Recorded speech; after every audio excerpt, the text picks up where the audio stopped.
এই যে সাইডে যেগুলো দেখছেন এগুলো সব ড্রাগন ফল গাছ, ড্রাগন গাছ। এই যে গত সপ্তাহে দেখাইছিলাম আপনাদেরকে সবজি বাগান যে ফুলকপি লাগানো হয়েছিল, সেগুলো আজকে আবার একটু আসলাম দেখার জন্য যে কী অবস্থায় আছে। তাই ইনশাল্লাহ মোটামুটি খারাপ না, ভালোই হয়েছে।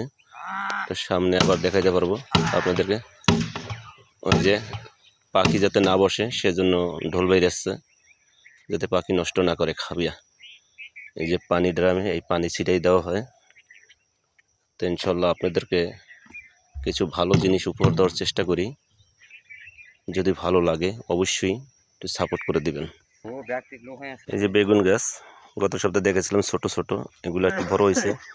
এই যে ফুলও ধরছে, এই যে আমি ধরে দেখাচ্ছি আপনাদেরকে। এই যে বেগুন গাছে ফুলও ধরছে, ছোট বাচ্চা গাছ, তারপরে ফুল ধরছে।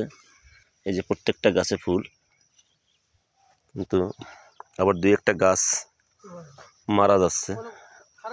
এই যে এই গাছটা ঢুলকে পড়ে গেছে, তো মনে মারা যাবে। এভাবে অনেক গাছই আছে যে পুরোটাই। ওই যে সাইডে ড্রাগন গাছ, একটা বাগান, ড্রাগনের বাগান এগুলো দেখা যায়। সব বেগুন ক্ষেত। আমি আবার একটু দেখাচ্ছি আপনাদেরকে, সাইডে যাই টমেটো ক্ষেত, এগুলো হলো টমেটো গাছ। টমেটো গাছটা ছোট ছোট ছিল তখন দেখাইছিলাম গত সপ্তাহে, সব তো অনেক বড় হয়েছে।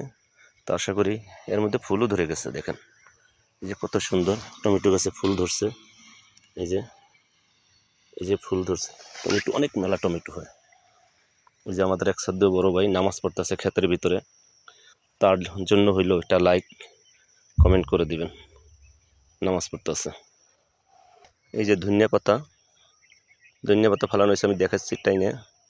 এই যে প্রচুর পরিমাণ ধনিয়া, দেখছেন কত সুন্দর দেখা যায়। অনেক ধনিয়া ফালানো হয়েছে।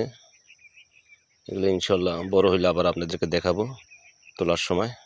এই যে আলু চাষ করা হচ্ছে, এখানে আলু গাছ লাগানো হয়েছে। আলু টাইনে দেখে যে গাছ জ্বালাইছে ছোট ছোট। আবার ইনশাল্লাহ আগামী সপ্তাহে আসবো, বড় হইলে পরে আপনাদেরকে অবশ্যই দেখাবো। এ পর্যন্ত আল্লাহ তাআলা যদি আমাকে বাঁচাই রাখে, অবশ্যই আপনাদেরকে সবসময় আমি দেখানোর চেষ্টা করব। যদি ভালো লাগে দয়া করে একটু লাইক করে দিবেন, একটু শেয়ার করে দিবেন, সাবস্ক্রাইব করে দিবেন ইনশাল্লাহ। এটা হলো শালগম গাছ। আজকে এখানেই ইতিমধ্যে শেষ করছি। পরিবর্তিত ভিডিও দেখার জন্য অপেক্ষা করতে হবে একটু, সে বলে আমি আজকে শেষ করছি।